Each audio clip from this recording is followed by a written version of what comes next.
set out the vision for India at 100. By achieving certain goals during Amrit Kal, our government aims to attain this vision. They are complementing the macroeconomic level growth focus with a microeconomic level all-inclusive welfare focus, promoting digital economy and fintech, technology-enabled development, energy transition, and climate action, and relying on virtuous cycles starting from private investment with public capital investment, helping to crowd in private investment. Since 2014, our government's focus has been on empowerment of citizens, especially the poor and the marginalized. Measures have included programs that have provided housing, electricity, cooking gas, and access to water. We also have programs for ensuring financial inclusion and direct benefit transfers. We are committed to strengthening the abilities of the poor to tap all opportunities. Our government constantly strives to provide the necessary ecosystem for the middle classes, a vast and wide section which is populated across various middle-income brackets, to make use of the opportunities they so desire. This budget seeks to lay the foundation and give a blueprint to steer the economy over Amrit Kal of the next 25 years, from India at 75 to India at 100. It continues to build on the necessary drawn in the budget of 21-22. Its fundamental tenets, which included transparency of financial statement and fiscal position, reflect the government's intent, strengths, and challenges. This continues to guide us. The initiatives of the last year's budget have seen significant progress and have been provided with adequate allocations in this budget as well. The strengthening of health infrastructure, speedy implementation of the vaccination program, and the nationwide resilient response to the current wave of the pandemic are evident for all. The productivity-linked incentive in 14 sectors for achieving the vision of Atmanirbhar Bharat has received excellent response, with potential to create 60 lakh new jobs and an additional production of 30 lakh crore during next 5 years. Towards implementation of the new public sector enterprise policy, the strategic transfer of ownership of Air India has been completed. The strategic partner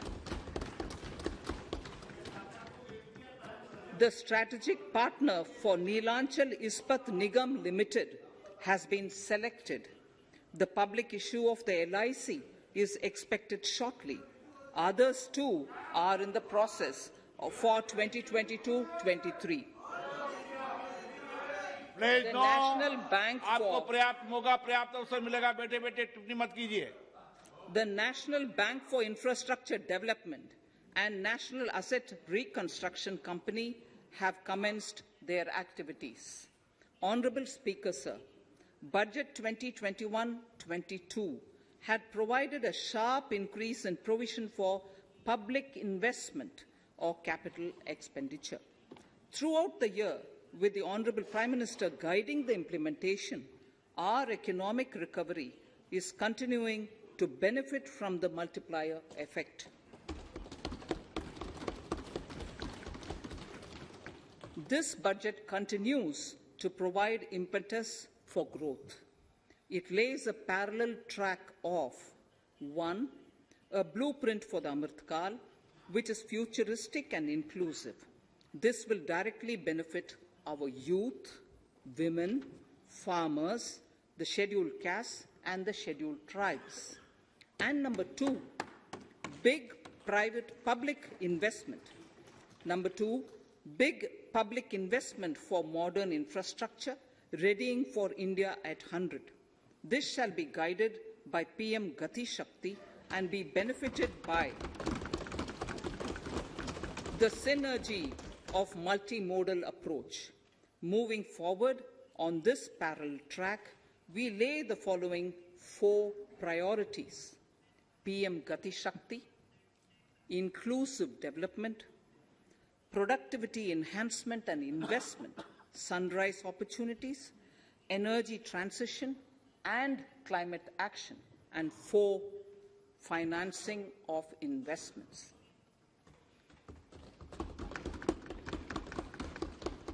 PM Gati Shakti. PM Gati Shakti is a transformative approach for economic growth and sustainable development. The approach is driven by 7 engines, namely roads, railways, airports, ports, mass transport, waterways, and logistics infrastructure. All 7 engines will pull forward the economy in unison. These engines are supported by the complementary roles of energy transmission, IT communication, bulk water and sewerage, and social infrastructure. Finally, the approach is powered by clean energy and Sabka Prayas. The efforts of the central government, the state governments, and the private sector together, leading to a huge job and entrepreneurial opportunities for all, especially the youth. PM Gati Shakti Master Plan, National Master Plan, the scope of PM Gati Shakti National Master Plan will encompass the 7 engines for economic transformation, seamless multimodal connectivity, and logistics efficiency. It will also include the infrastructure development by the state governments as per Gati Shakti Master Plan. The focus will be on planning, financing, including through innovative ways, use of technology, and speedier implementation. The projects pertaining to these 7 engines in the National Infrastructure Pipeline will be aligned with PM Gati Shakti framework. The touchstone of the master plan will be world-class modern infrastructure and logistics synergy among different modes of movement, both of people and goods, and location of projects. This will help raise the productivity and accelerate economic growth and development. Road transport. PM Gati Shakti Master Plan for expressways will be formulated in 22-23 to facilitate faster movement of people and goods. The National Highways network will be expanded by 25,000 kilometers in 2022-23. 20,000 crores of rupees will be mobilized through innovative ways of financing to complement the public resources. The data exchange among all mode operators will be brought on unified logistics interface platform designed for application programming interface. This will provide for efficient movement of goods through different modes, reducing logistics cost and time, assisting just-in-time inventory management, and in eliminating tedious documentation. Most importantly, this will provide real-time information to all stakeholders and improve international competitiveness. Open source mobility stack for organizing seamless travel of passengers will also be facilitated. Contracts for implementation of multimodal logistic parks at 4 locations through PPP mode will be awarded in 22-23.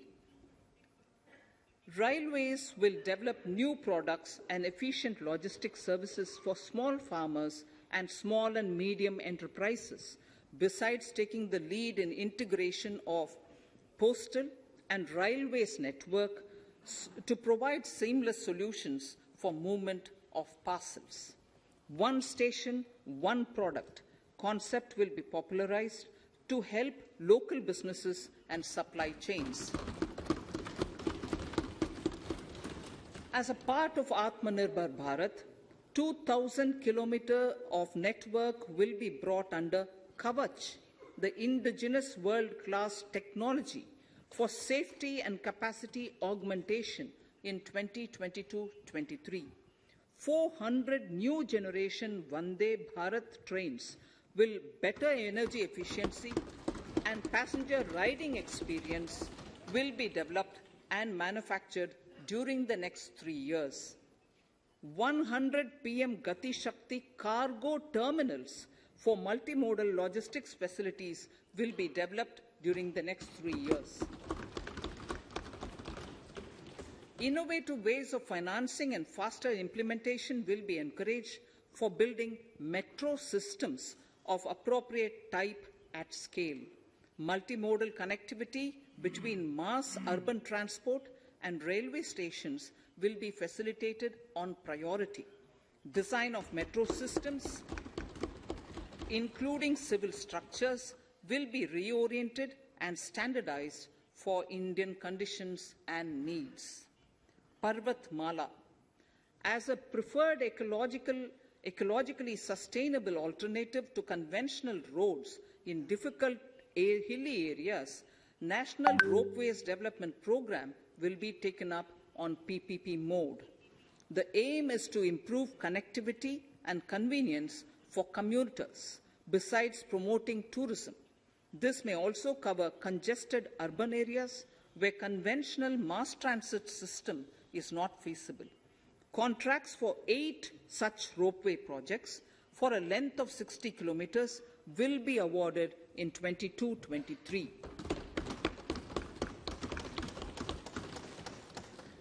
With technical support from the Capacity Building Commission, central ministries, state governments, and their infra agencies will have their skills upgraded.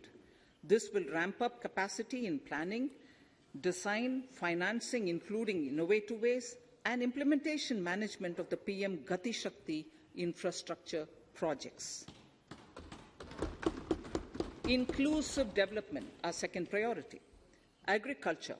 The procurement of wheat in Rabi 21-22 and the estimated procurement of paddy in Kharif 21-22 will cover 1,208 lakh metric tons of wheat and paddy from 163 lakh farmers, and 2.37 lakh crores will be the direct payment of MSP value to their accounts.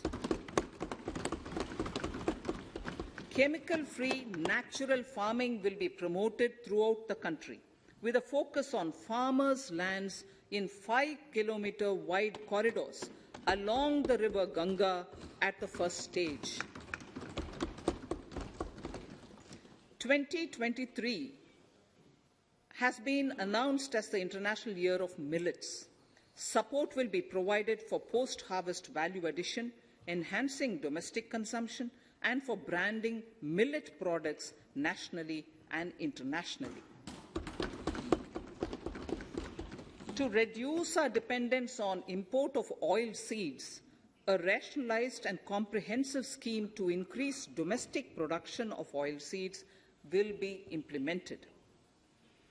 For delivery of digital and high-tech services to farmers, with involvement of public sector research and extension institutions, along with private agri-tech players and stakeholders of agri-value chains, a scheme in PPP mode will be launched.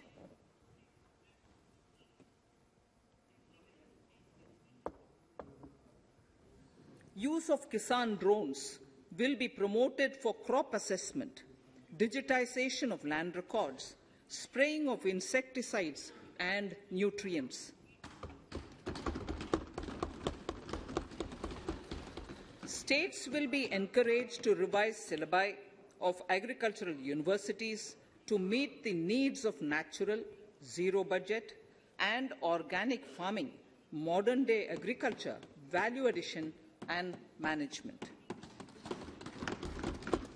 A fund with blended capital raised under the co-investment model will be facilitated through the NABARD. This is to finance startups for agriculture and rural enterprise relevant for farm produce value chain. The activities of these startups will include inter alia, support for FPOs, machinery for farmers on rental basis at farm level, and technology including IT-based support.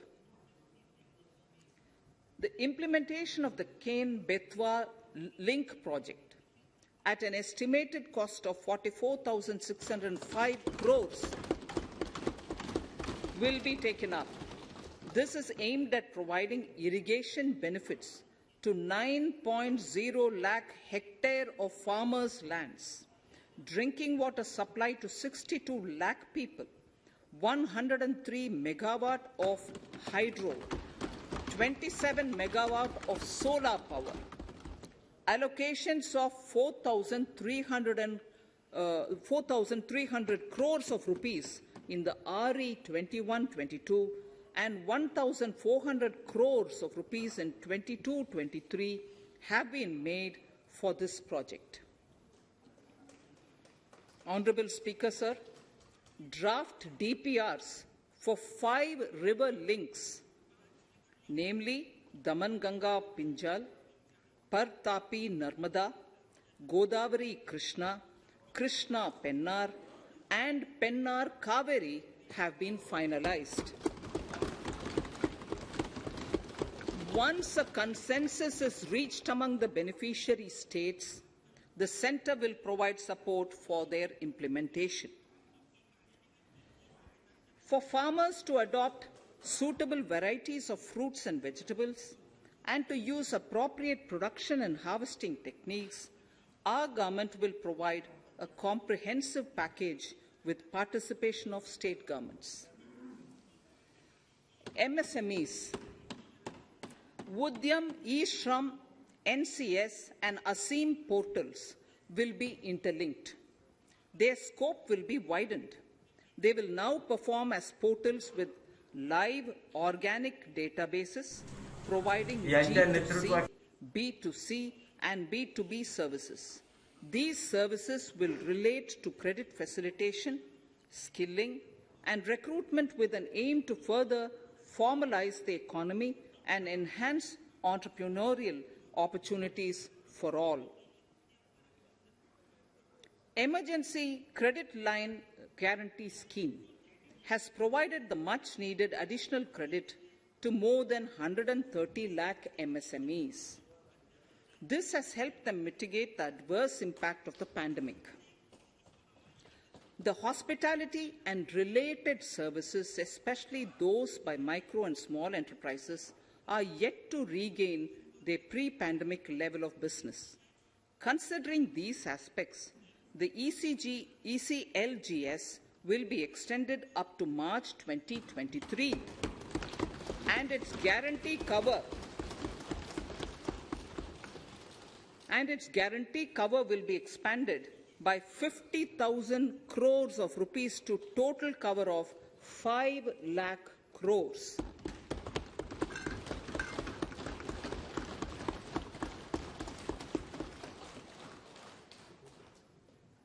With the additional amount being earmarked exclusively for the hospitality and related sectors. Credit Guarantee Trust for Micro and Small Enterprises, CGT-MSE, scheme will be revamped with required infusion of funds. This will facilitate additional credit of 2 lakh crore for micro and small enterprises and expand employment opportunities.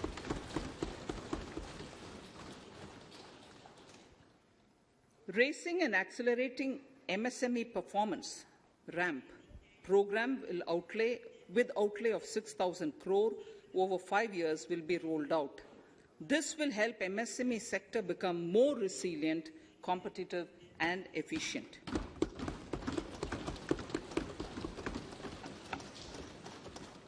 Skilling programs and partnership with the industry will be reoriented to promote continuous skilling avenues, sustainability and employability. The National Skill Qualification Framework will be aligned with dynamic industry needs.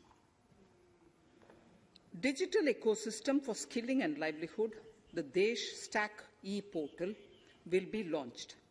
This aims to empower citizens to skill, reskill or upskill through online training. It will also provide API-based trusted skill credentials, payment and discovery layers to find relevant jobs and entrepreneurial opportunities. Startups will be promoted to facilitate Drone Shakti through varied applications and for drone as a service. In select ITIs in all states, the required courses for skilling will be started. Due to the pandemic-induced closure of schools, our children, particularly in the rural areas and those from scheduled castes and scheduled tribes and other weaker sections, have lost almost 2 years of formal education. Mostly, these are children in government schools.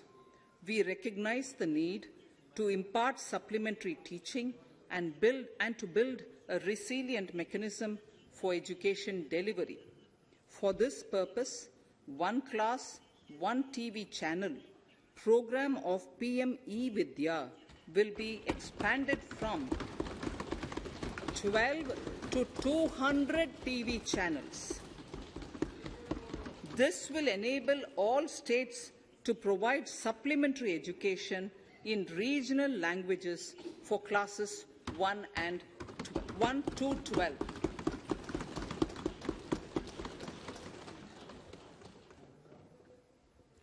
High-quality e-content in all spoken languages will be developed for delivery via internet, mobile phones, TV, and through radio and through digital teachers. A competitive mechanism for development of quality e-content by the teachers will be set up to empower and equip them with digital tools of teaching and facilitate better learning outcomes. A digital university will be established to provide access to students across the country for world-class quality universal education with personalized learning experience at their doorsteps. This will be made available in different Indian languages and ICT formats. The university will be built on a networked hub and spoke model, with the hub building cutting-edge ICT expertise. The best public universities and institutions in the country will collaborate as a network of hub and spoke. An open platform for the national digital health ecosystem will be rolled out. It will consist of digital registries of health providers and health facilities, unique health identity, consent framework, and universal access to health facilities. The pandemic has accentuated mental health problems in people of all ages. To better the access to quality mental health counseling and care services, a national tele-mental health program will be launched. This will include a network of 23 tele-mental health centers of excellence, with NIMHANS being the nodal center, and International Institute of Information Technology, Bangalore, IIIT Bangalore, providing technology support. Recognizing the importance of Nari Shakti as the harbinger of our bright future and for women-led development, during the Amrit Kal, our government has comprehensively revamped the schemes of the Ministry of Women and Child Development. Accordingly, 3 schemes, namely Mission Shakti, Mission Vatsalya, Saksham Anganwadi and Poshan 2.0 were launched recently to provide integrated benefits to women and children. Saksham Anganwadis are a new generation Anganwadis that have better infrastructure and audio-visual aids, powered by clean energy and providing improved environment for early childhood development. 2 lakh Anganwadis will be upgraded under this scheme. Current coverage of Har Ghar Nal Se Jal is 8.7 crores. Of this, 5.5 crore households were provided tap water in last 2 years itself. Allocation of 60,000 crores of rupees has been made with an aim to cover 3.8 crore households in 2022 and 23. In 22-23, 80 lakh houses will be completed for the identified eligible beneficiaries of the PM Awas Yojana, both rural and urban. 48,000 crores is allotted for this purpose. The central government will work with the state governments for reduction of time required for all land and construction-related approvals, for promoting affordable housing for middle class and for the economically weaker sections in urban areas. We shall also work with the financial sector regulators to expand access to capital along with reduction in cost of intermediaries. A new scheme, Prime Minister's Development Initiative for the Northeast, will be implemented through the Northeastern Council. It will fund infrastructure in the spirit of PM Gati Shakti and social development projects based on felt needs of the Northeast. This will enable livelihood activities for youth and women, filling the gaps in various sectors. It will not be a substitute for existing central or state schemes. While the central ministries may also post their candidate projects, priority will be given to those posted by the states. An initial allocation of 1,500 crores of rupees will be made, and the initial list of projects is given in Annexure 1 of my speech.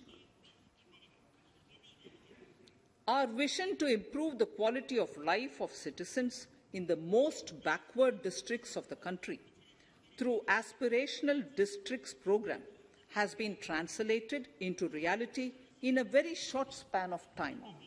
95% of those 112 districts have made significant progress in key sectors such as health, nutrition, financial inclusion, and basic infrastructure.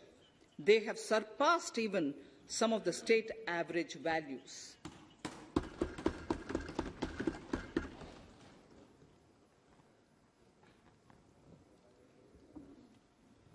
However, in those districts, some blocks continue to lag. In 22-23, the program will focus on such blocks in those districts. Border villages with sparse population, limited connectivity, and infrastructure often get left out from the development gains. Such villages on the northern border will be covered under a new Vibrant Villages program.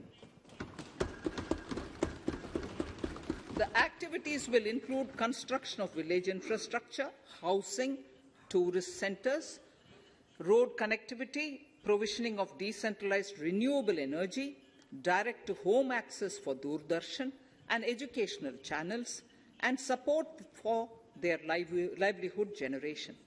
Additional funding for these activities will be provided. Existing schemes will be converged.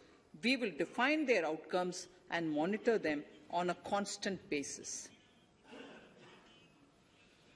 In 2022, 100% of 1.5 lakh post offices will come on the core banking system, enabling financial inclusion and access to accounts through net banking, mobile banking, ATMs, and also provide online transfer of funds between post office accounts and bank accounts.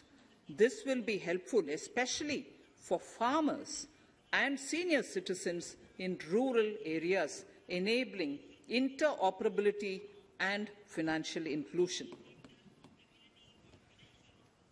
Honourable Speaker, sir, in recent years, digital banking, digital payments, and fintech innovations have grown at a rapid pace in the country.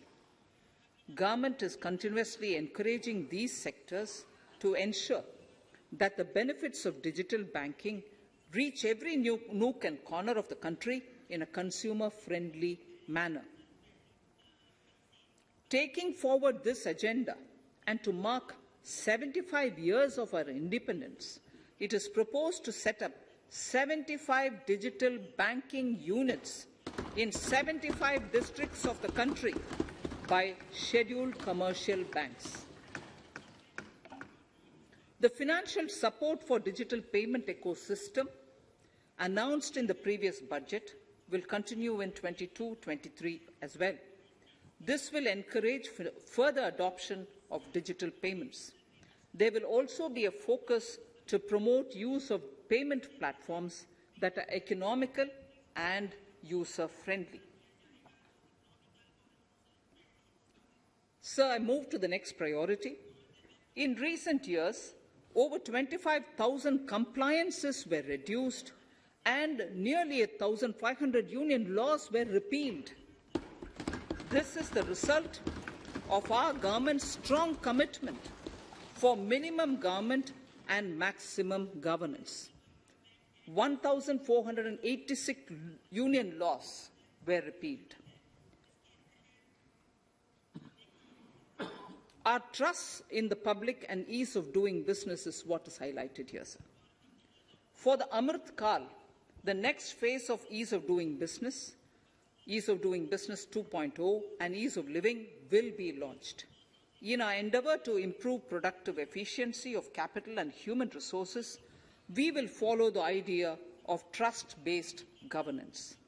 The new phase will be guided by an active involvement of the states, digitization of manual processes and interventions, integration of the central and state-level systems through IT bridges, a single-point access for all citizen-centric services, and standardization and removal of overlapping compliances.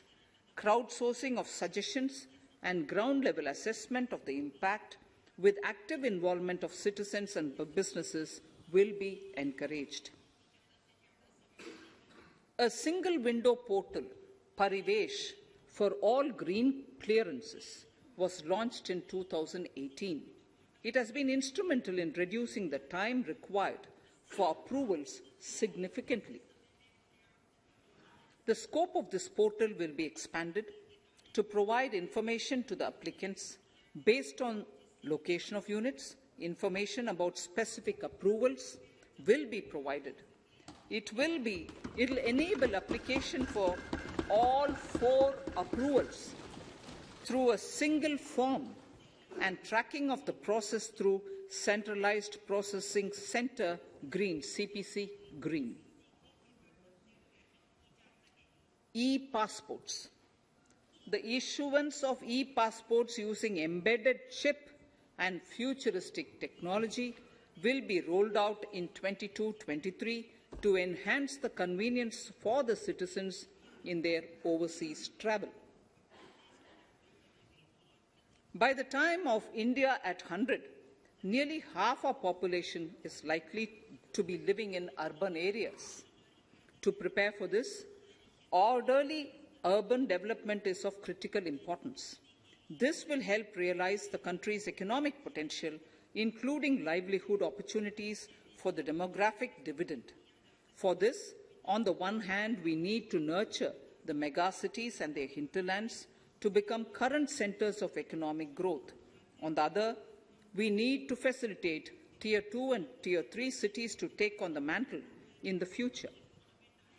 This would require us to reimagine our cities into centers of sustainable living with opportunities for all, including women and our youth.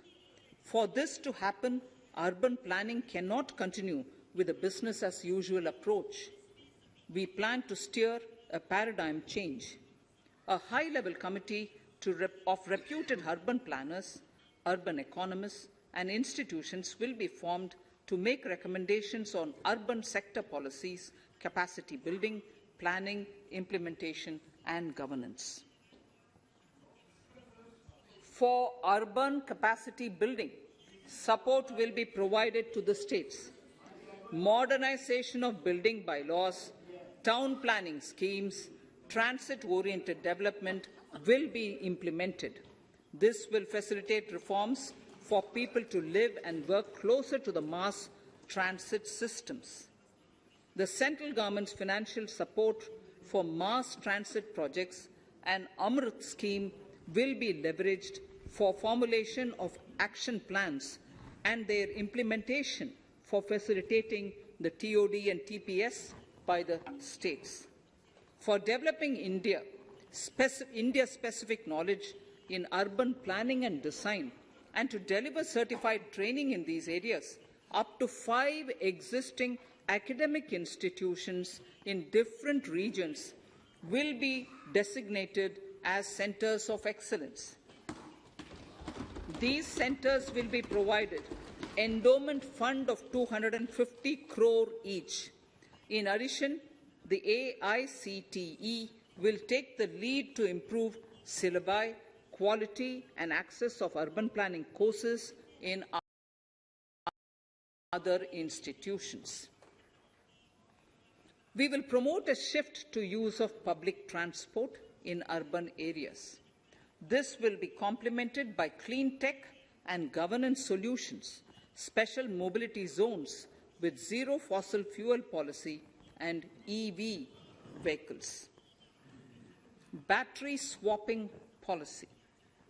Considering the constraint of space in urban areas, for setting up charging stations at scale, a battery swapping policy will be brought out and interoperability standards will be formulated.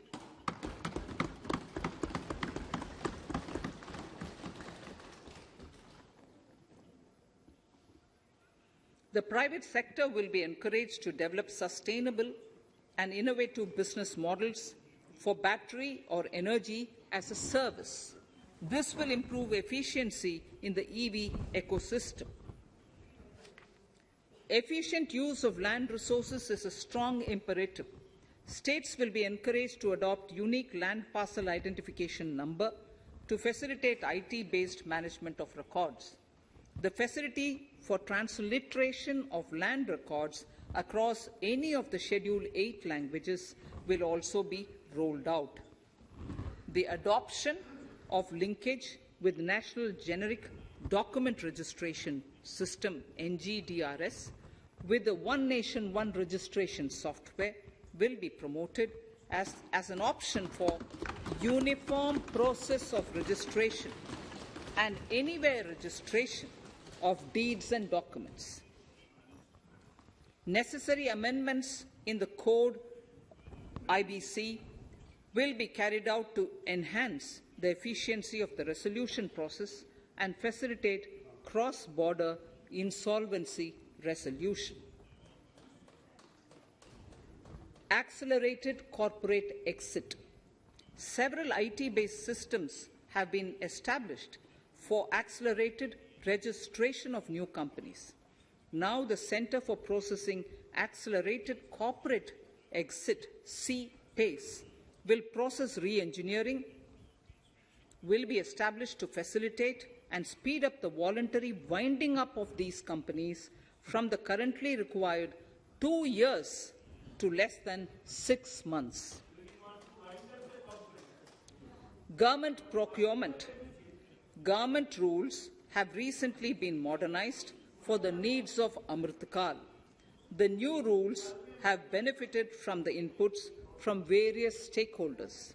The modernized rules allow use of transparent quality criteria besides cost and evaluation of complex tenders. Provisions have been made for payment of 75% of running bills mandatorily within 10 days and for encouraging settlements of disputes through conciliation. As a further step to enhance transparency and to reduce delays in payments, a completely paperless, end-to-end online e-bill system will be launched for use by all central ministries for their procurements. The system will enable the suppliers and contractors to submit online their digitally signed bills and claims and track their status from anywhere. To reduce indirect cost for suppliers and work contractors, the use of surety bonds as a substitute for bank guarantee will be made acceptable in government procurements. Business such as gold imports may also find this useful. IRDAI, insurance regulator, has given the framework for issue of surety bonds by insurance companies. AVGC Promotion Task Force. The animation, visual effects, gaming and comic, the AVGC sector, offers immense potential to employ youth. An AVGC Promotion Task Force with all stakeholders will be set up to recommend ways to realize this and build domestic capacity for serving our markets and the global demand. Telecom sector. Telecommunications in general and 5G technology in particular can enable growth and offer job opportunities. Required spectrum auctions will be conducted in 2022 to facilitate rollout of 5G's mobile services within 2022-23 by private telecom providers. A scheme for design-led manufacturing will be launched to build a strong ecosystem for 5G as part of the production-linked incentive scheme. To enable affordable broadband and mobile service proliferation in rural and remote areas, 5% of annual collections under the Universal Service Obligation Fund will be allocated. This will promote R&D and commercialization of technologies and solutions.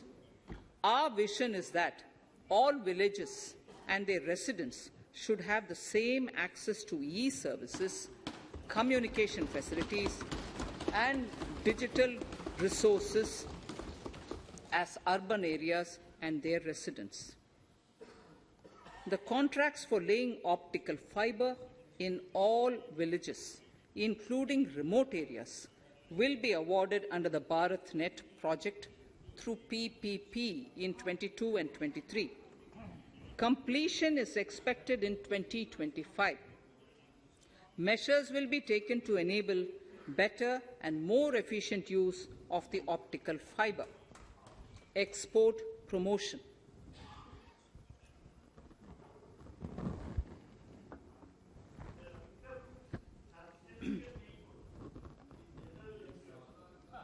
The Special Economic Zones Act will be replaced with a new legislation that will enable the states to become partners in development of enterprise and service hubs.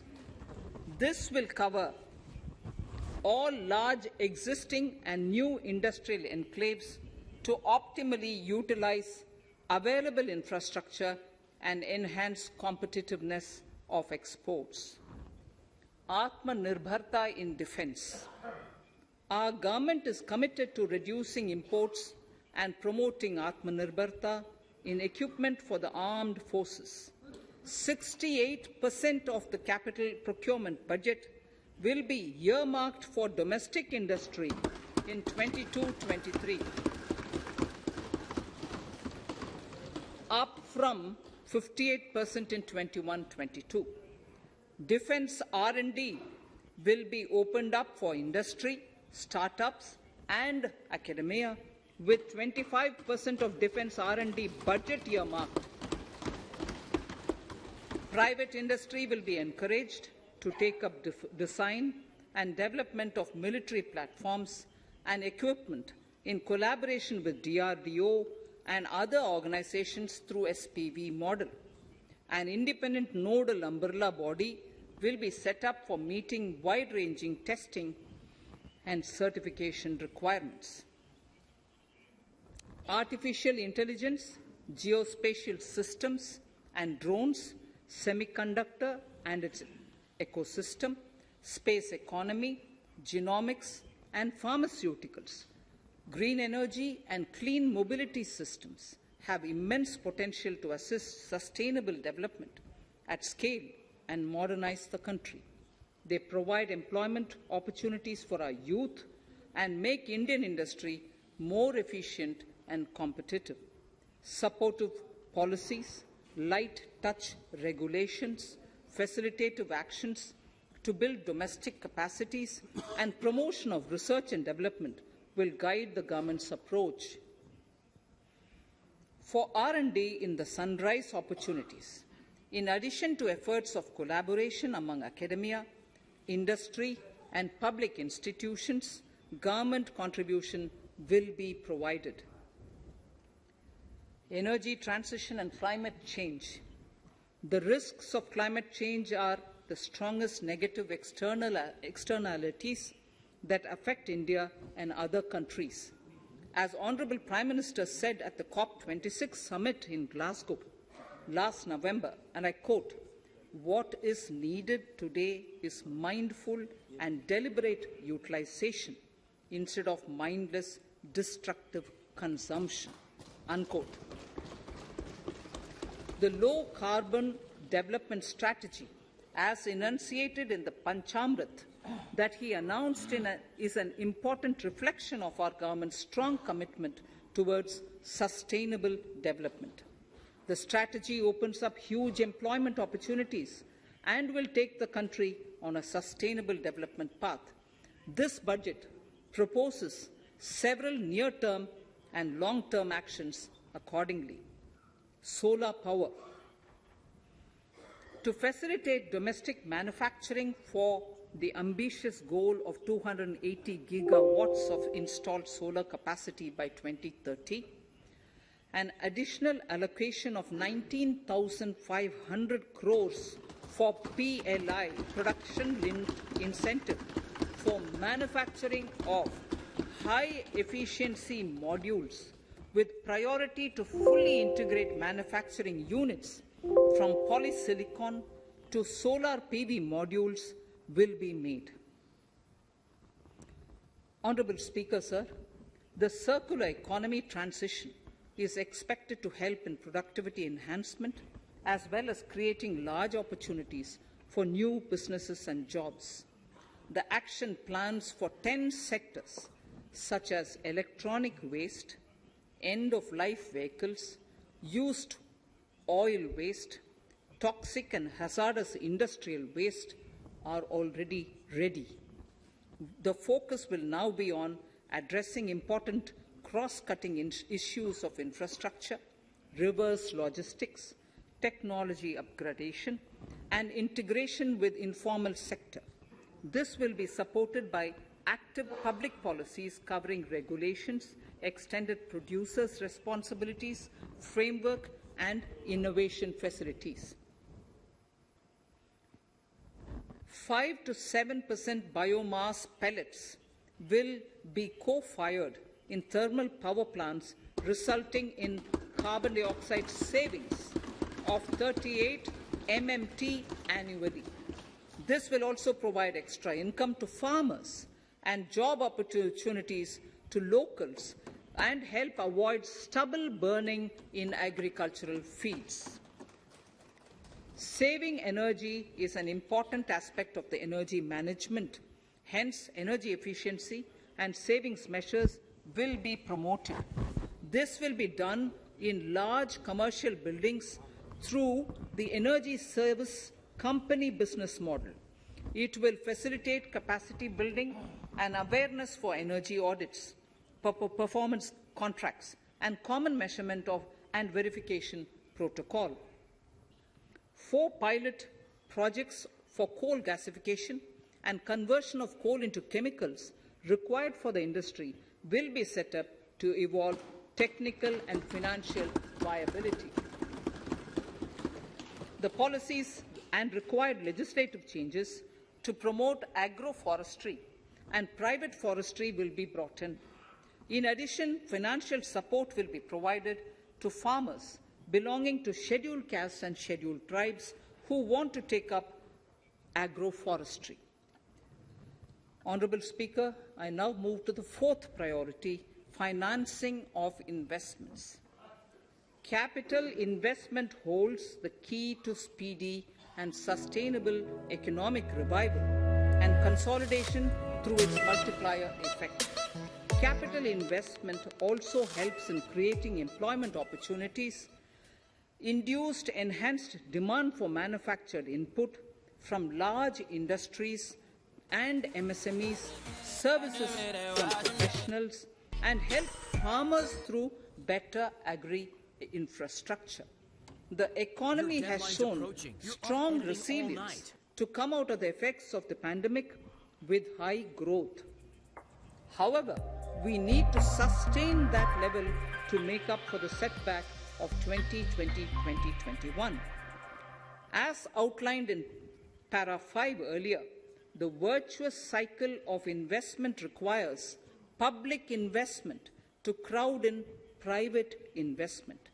At this stage, private investments seem to require that support to rise to their potential and to the needs of the economy.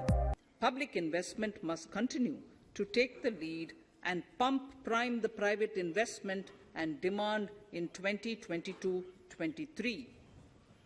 Considering the above imperative, the outlay for capital expenditure in the Union budget is once again being stepped up sharply by 35.4% from 5.54 lakh crore in the current year to 7.50 lakh crores in 22-23. This has increased to more than 2.2 times the expenditure of 2019-20. This outlay in 22-23 will be 2.9% of the GDP. Effective capital expenditure, with this investment taken together with the provision made for creation of capital assets through grants and aid to states, the effective capital expenditure of the central government is estimated at 10.68 lakh crores in 22-23, which will be about 4.1% of the GDP. Green bonds. As a part of the government's overall market borrowings in 22-23, sovereign green bonds will be issued for mobilizing resources for green infrastructure. The proceeds will be deployed in public sector projects which help in reducing the carbon intensity of the economy. GIFT IFSC. World-class foreign universities and institutions will be allowed in the GIFT City to offer courses in the financial management, fintech, science, technology, engineering, and mathematics free from domestic regulations, except those by the IFSCA, to facilitate availability of high-end human resources for financial services and technology. An international arbitration center will be set up in the GIFT City for timely settlement of disputes under international jurisprudence. Services for global capital for sustainable and climate finance in the country will be facilitated in the GIFT City. Infrastructure status.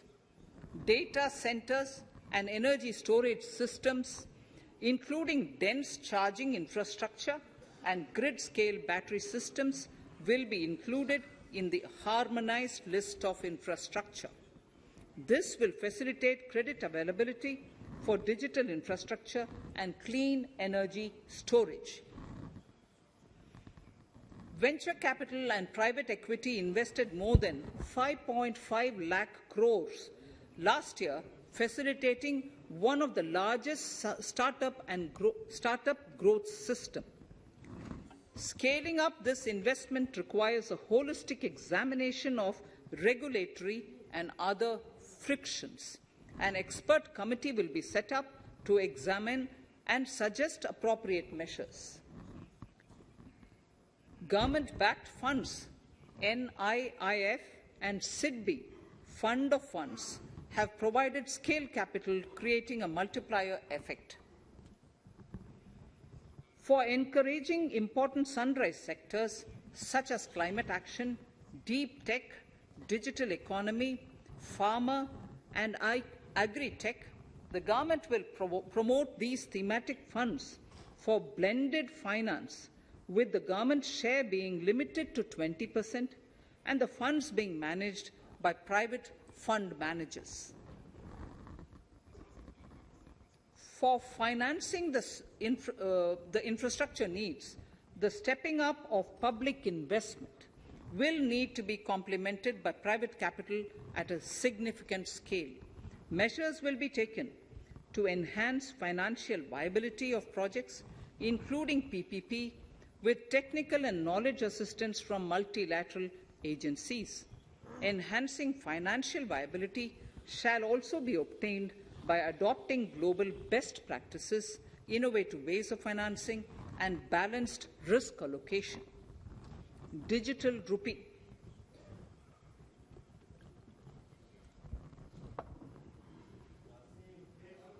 Introduction of a central bank digital currency will give a big boost to digital economy. Digital currency will also lead to a more efficient and cheaper currency management system. It is therefore proposed to introduce digital rupee using blockchain and other technologies to be issued by the Reserve Bank of India starting 2022 and 23. Financial assistance to states for capital investment. Reflecting the true spirit of cooperative federalism, the central government is committed to bolstering the hands of the states in enhancing their capital investment towards creating productive assets and generating remunerative employment. The scheme for financial assistance to states for capital investment has been extremely well received by the states. In deference to the requests received during my meeting with the chief ministers and state finance ministers, the outlay for this scheme is being enhanced from 10,000 crores in the budget estimates to 15,000 crores in the revised estimates for the current year.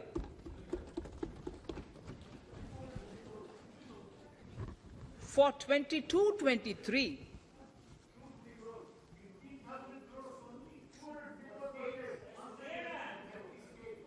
I'll repeat that sentence for the benefit of many of our honourable members. In deference to the requests received during my meeting with chief ministers and state finance ministers, the outlay for this scheme is being enhanced from 10,000 crores in the BE to 15,000 crores, 15,000 crores in the RE of the current year. For 22-23, the allocation is 1 lakh crores to assist the states in catalyzing the overall investments in the economy. These 50-year interest-free loans are over and above the normal borrowings allowed to the states,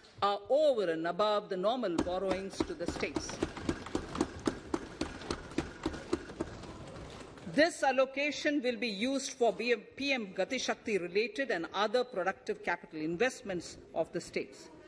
It will also include components for supplemental funding for priority segments of PM Gram Sadak Yojana, including support for the state share, digitization of the economy, including digital payments and completion of OFC network, and reforms related to building bylaws, town planning schemes, transit-oriented development, and transferable development rights.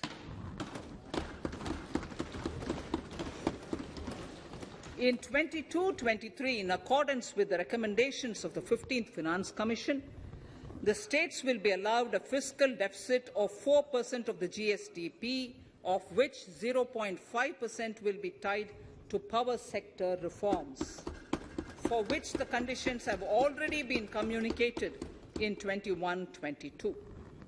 Fiscal management. As against a total expenditure of 34.83 lakh crores of rupees projected in the BE 21-22, the revised estimate is 37.70 lakh crores. The revised estimate of capital expenditure is 6.3 lakh crores of rupees. This includes an amount of 51,971 crores towards settlement of outstanding guaranteed liabilities of Air India and its other sundry commitments. Coming to the budget estimates, Honourable Speaker, sir, the total expenditure in 22-23 is estimated at 39.45 lakh crores, while the total receipts other than borrowings are estimated at 22.84 lakh crores of rupees.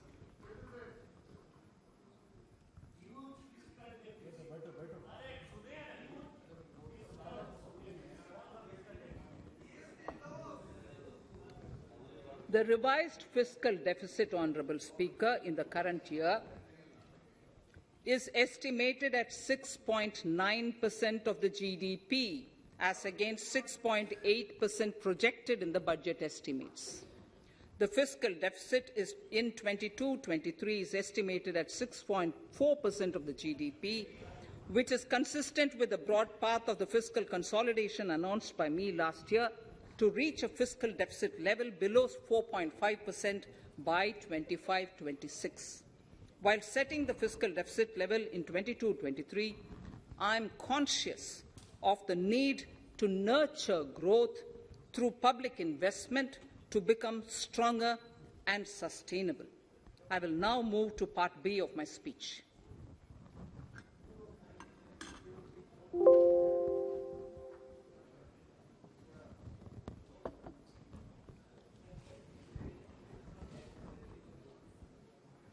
Direct tax.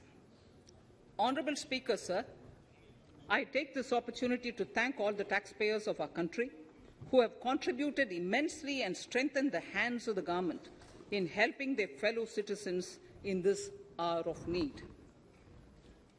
So I have brought in a little verse from the Mahabharata. I won't spend more time reading because I would like the speech to get enough time. However, the substance of it is the king must make arrangements for Yoga Kshema, which is the welfare of the populace, by way of abandoning any laxity and by governing the state in line with Dharma, along with collecting taxes which are in consonance with Dharma.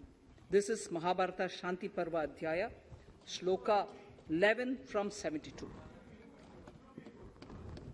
Drawing wisdom from our ancient texts, we continue on the path to progress.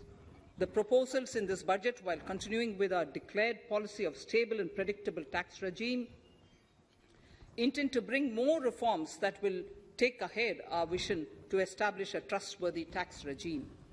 This will further simplify the tax system, promote voluntary compliance by taxpayers, and reduce litigation. Introducing new updated return. India is growing at an accelerated pace and people are undertaking multiple financial transactions. The Income Tax Department has established a robust framework of reporting of taxpayers' transactions. In this context, some taxpayers may realize that they have committed omissions or mistakes in correctly estimating their income for tax payment. To provide an opportunity to correct such errors, I am proposing a new provision permitting taxpayers to file an updated return on payment of additional tax.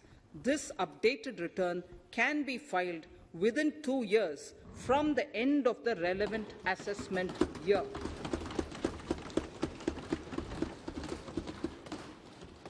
Honourable Speaker, sir, presently if the department finds out that some income has been missed out by an assessee, it goes through a lengthy process of adjudication. Instead, with this proposal now, there will be a trust repost in the taxpayers that will enable the assessee herself to declare the income that she may have missed out. The Oppo Earlier, Reno comes while with dual filing rear her camera return- and a sharp while filing her return. Full details of the proposal are given in the finance bill.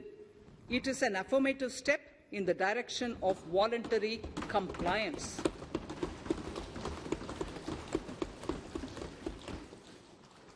Reduced alternative minimum tax rate and surcharge for cooperatives.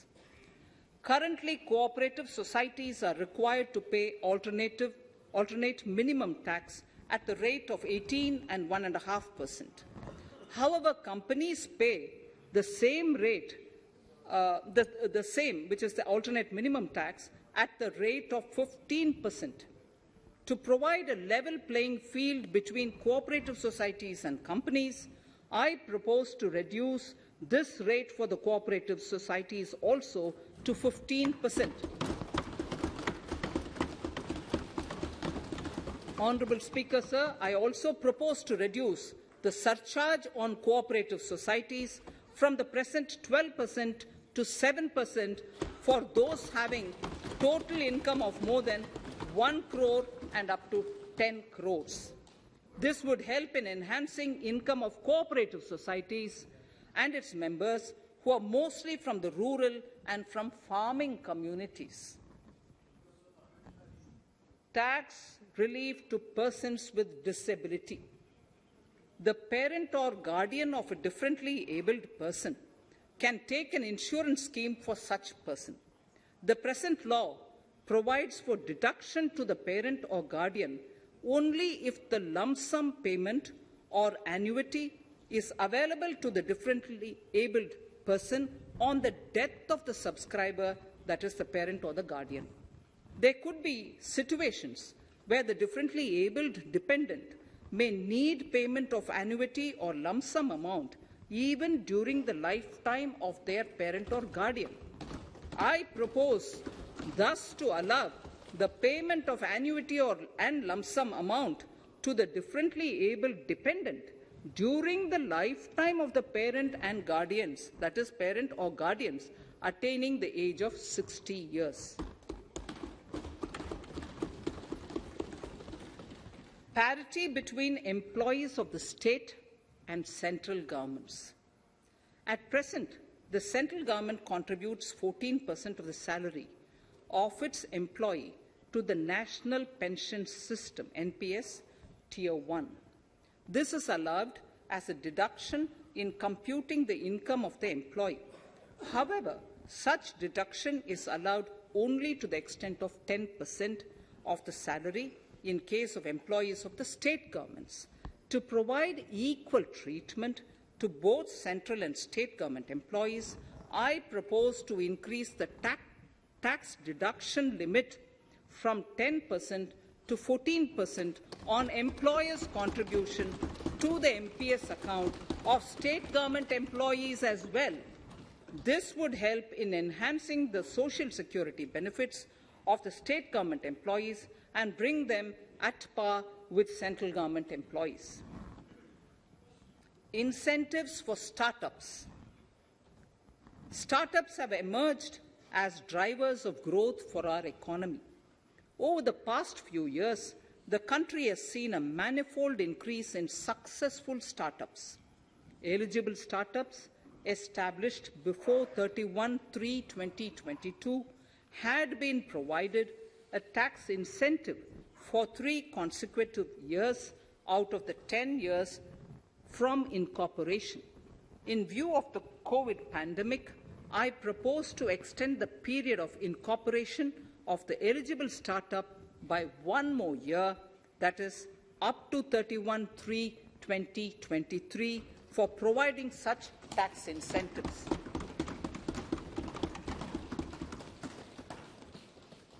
Incentives for newly incorporated manufacturing entities under concessional tax regime.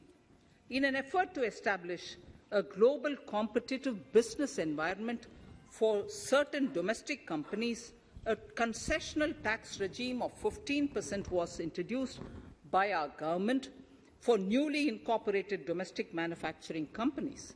I propose to extend the last date for commencement of manufacturing or production under Section 115BAB by 1 more year, that is from 31st March 2023 to 31st March 2024.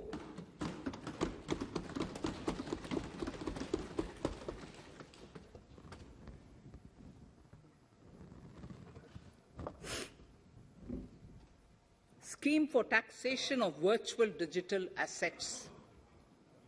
There has been a phenomenal increase in transaction in virtual digital assets. The magnitude and frequency of these transactions have made it imperative to provide for a specific tax regime. Accordingly, for the taxation of virtual digital assets, I propose to provide that any income from transfer of any virtual digital asset shall be taxed at the rate of 30%, 30%. No deduction in respect of any expenditure or allowance shall be allowed while computing such income except cost of acquisition. Further, loss from transfer of virtual digital asset cannot be set off against any other income. Further, in order to capture the transaction details, I also propose to provide for TDS on payment made in relation to transfer of virtual digital asset at the rate of 1% of such consideration above a monetary threshold. Gift of virtual digital asset is also proposed to be taxed in the hands of the recipient.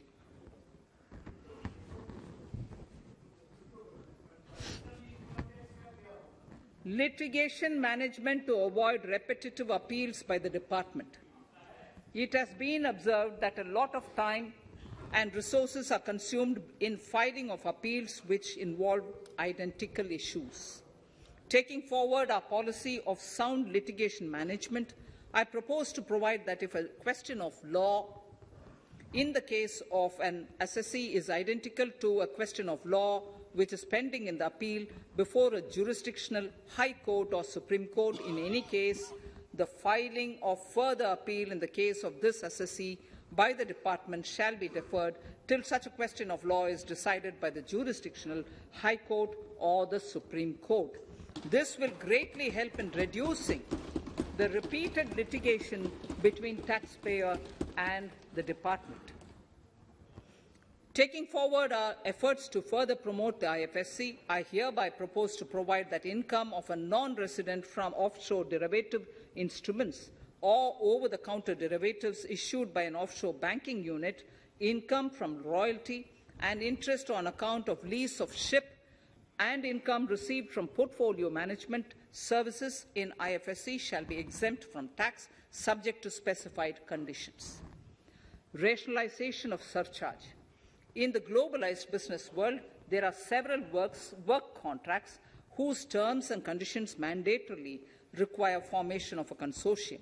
The members in the consortium are generally companies. In such cases, the income of these AOPs has to suffer a graded surcharge up to 37%, which is a lot more than surcharge on the individual companies. Accordingly, I propose to cap the surcharge of these AOPs at 15%, 15%. Further, the long-term capital gains on listed equity shares, units, etc., are liable to maximum surcharge of 15%, while other long-term capital gains are subjected to a graded surcharge which goes up to 37%. I propose to cap the surcharge on long-term capital gains arising on transfer of any type of assets at 15%.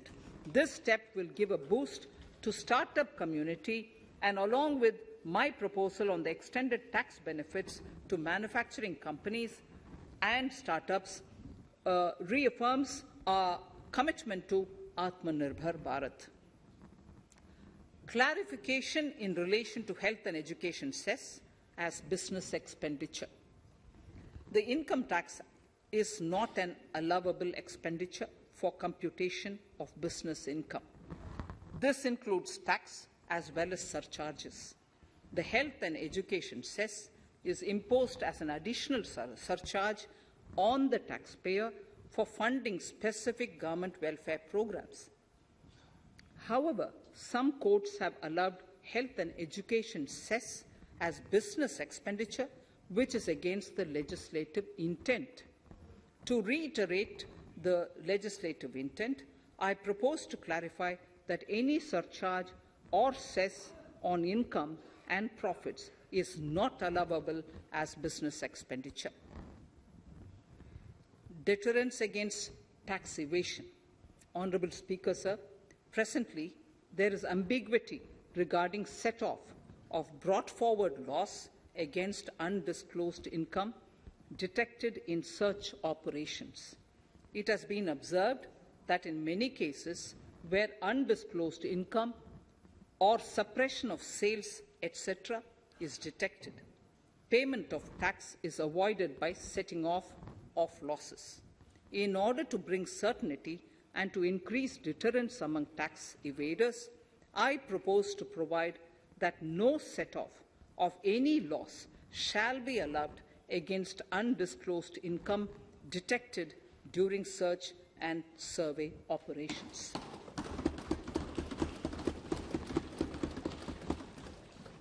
It has been noticed that as a business promotion strategy, there is a tendency on businesses to pass on benefits to their agents. Such benefits are taxable in the hands of the agents. In order to track such transactions, I propose to provide for tax deduction by the person giving benefits if the aggregate value of such benefits exceeds 20,000 rupees during the financial year. A few other changes are being made, the details of which are there in the finance bill. Indirect taxes. So, remarkable progress in GST. GST has been a landmark reform of independent India, showcasing the spirit of cooperative federalism. While aspirations were high, there were huge challenges too. These challenges were overcome deftly and painstakingly under the guidance and the oversight of the GST Council. We can now take pride in a fully IT-driven and progressive GST regime that has fulfilled the cherished dream of India as one market, one tax. There are still some challenges remaining, and we aspire to meet them in the coming year. The right balance between facilitation and enforcement has engendered significantly better compliance, and enforcement has engendered better compliance. GST revenues are buoyant despite the pandemic. I would bring in something which I've got to know this morning, not part of my speech, but worth putting in here for the knowledge of the Honourable House. I would like to bring to the notice of this House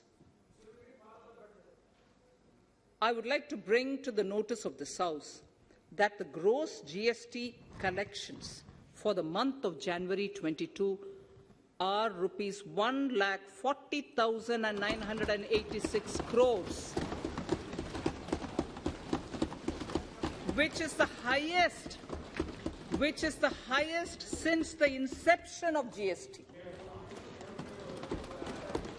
This has been possible due to rapid economic growth, recovery, post-COVID,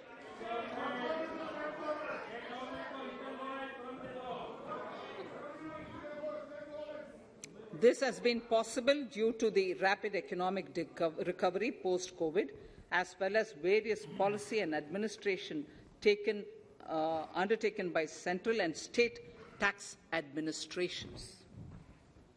Taxpayers deserve applause for this growth. Not only did they adapt to the changes, but enthusiastically contributed to the cost of paying taxes. special economic zones. In part A of my speech, I have referred to the proposed reforms in SEZs. Alongside, we will also undertake reforms in customs administration of SEZs, and it shall henceforth be fully IT-driven and function on the Customs National Portal with a focus on higher facilitation and with only risk-based checks. This will ease doing business by SEZ units considerably. This reform shall be implemented by 30th September 2022. Customs reforms and duty rate changes. Customs administration has reinvented itself over the years through liberalized procedures and infusion of technology. Faceless customs has been fully established. During COVID-19 pandemic, customs formation have done exceptional frontline work against all odds, displaying agility and purpose. Customs reforms have played a very vital role in domestic capacity creation, providing level playing field to our MSMEs, easing the raw material supply side constraints, enhancing ease of doing business, and being an enabler to other policy initiatives such as PLI and phased manufacturing plans. My proposal on customs side are aligned to these objectives. Project imports and capital goods. National Capital Goods Policy 2016 aims at doubling the production of capital goods by 2025. This would create an employment opportunities and result in increased economic activity. However, several duty exemptions, even extending to over 3 decades, in some cases have been granted to capital goods for various sectors like power, fertilizer, textiles, leather footwear, food processing, and fertilizers. These exemptions have hindered the growth of the domestic capital goods sector. Similarly, project import duty concessions have also deprived the local producers of a level playing field in areas like coal mining projects, power generation, transmission or distribution projects, railway and metro projects. Our experience suggests that reasonable tariffs are conducive to the growth of domestic industry and make in India without significantly impacting the cost of essential imports. Accordingly, Honourable Speaker, Sir, it is proposed to phase out the concessional rates in capital goods and project imports gradually and apply a moderate tariff of 7.5%. Certain exemptions for advanced machineries that are not manufactured within the country shall continue. A few exemptions are being introduced on inputs like specialized castings, ball screw, and linear motion guide to encourage domestic manufacturing of capital goods. In the last 2 budgets, we have rationalized several customs exemptions.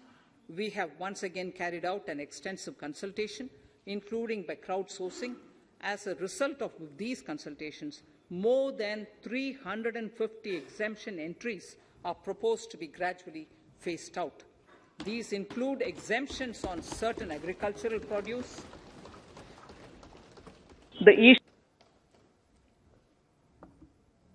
chemicals, fabrics, medical devices and drugs, and medicines for which sufficient domestic capacity exists.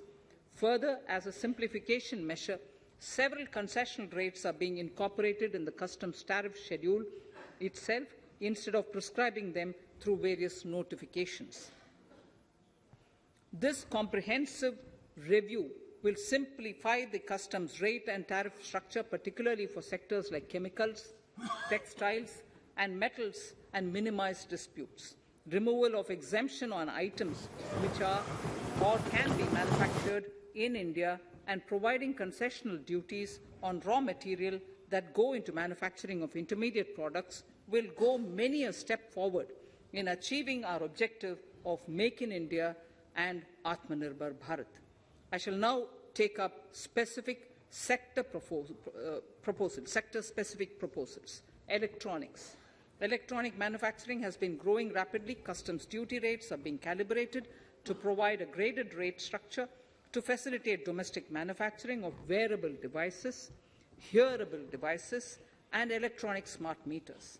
Duty concessions are being given to parts of transformer of mobile phone chargers and camera lens of mobile camera module and certain other such items. This will enable domestic manufacturing of high-growth electronic items. Gems and jewellery. To give a boost to the gems and jewellery sector, customs duty on cut and polished diamonds and gemstones is being reduced to 5%. Simply sawn diamond would attract nil customs duty. To facilitate export of jewellery through e-commerce, a simplified regulatory framework shall be implemented by June this year.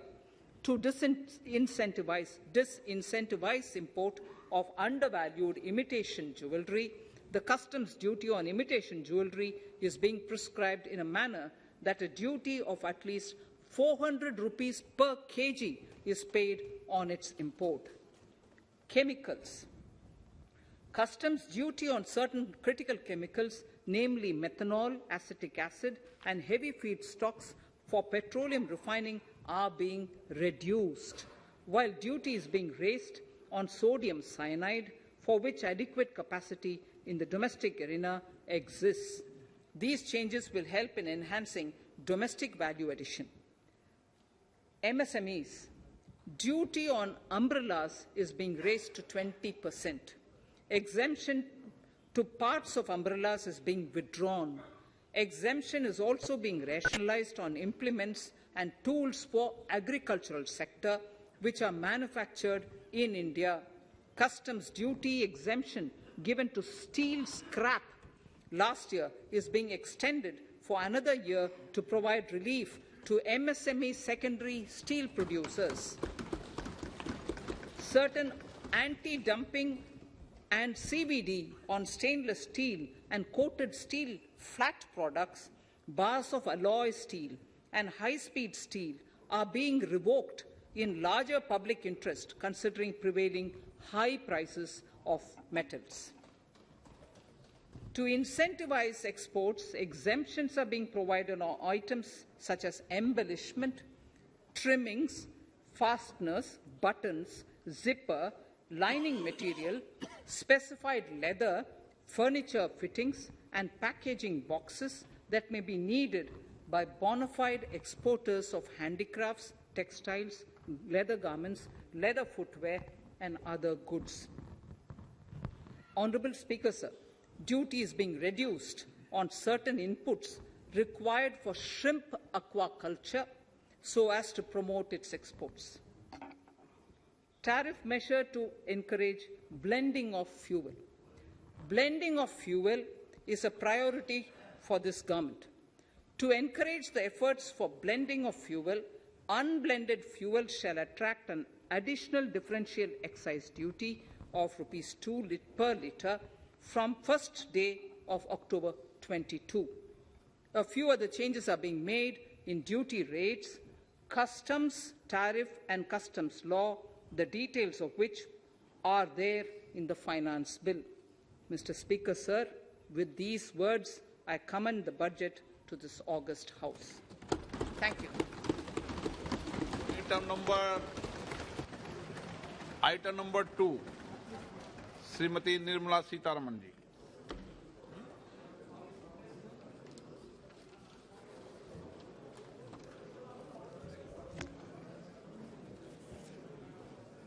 Sir, with your permission, I rise to lay on the table the following statements under Section 3(1) of the Fiscal Responsibility and Budget Management FRBM Act 2003, Medium-Term Fiscal Policy cum Fiscal Policy Strategy Statement and Macroeconomic Framework Statement. Item number 3, Vitt Videk 2020, Nirmala Sitharaman ji. Sir, item number 3, Finance Bill. Sir, with your permission, I rise to move for leave to introduce the Finance Bill 2022. प्रश्न ये कि वित्त विधेयक को पुनर्स्थापित करने की अनुमति प्रदान की जाए। जो सदस्य इसके पक्ष में हाँ गए, जो सदस्य विरोध में ना गए, मेरे विचार में निर्णय हाँ वालों के पक्ष में, हाँ वालों के पक्ष में माननीय मंत्री जी वित्त विधेयक को पुनर्स्थापित करें। Sir, I introduce the bill. सभा की कार्रवाई कल सभा की कार्रवाई कल बुधवार दिनांक 2 फरवरी 2022 को 4:30 बजे तक के लिए स्थगित की जाती है।